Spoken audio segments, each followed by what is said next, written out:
Well, welcome back to another question of the week, and this question comes from Anne, and she asks, thanks for making the videos, they're incredibly helpful. I have a couple of questions. What's the decision point of whether to replace existing webbing? I noticed in the video where you demonstrated spring tying in a chair seat that the webbing was sagging, but you didn't replace it, and I was curious about that. Any guidance you can offer would be appreciated.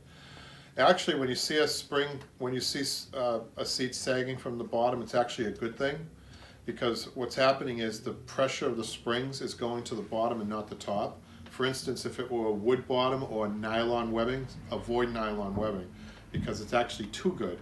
It doesn't allow the springs to breathe, as they say.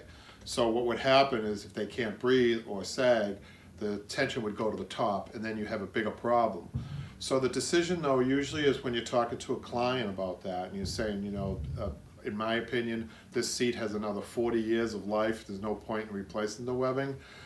So that's probably the decision making that went into that. And then, of course, when you take the cambric off, if you did find that it was older than you thought, you'd replace it.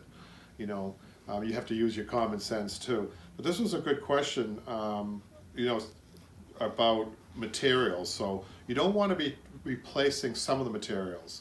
I don't throw out all the synthetics, because there are some synthetics that I like rubberized horsehair to go over springs, for instance.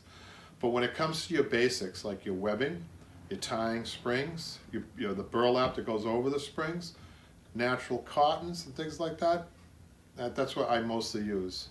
Thank you for this question, Anne, and we'll see you the next time.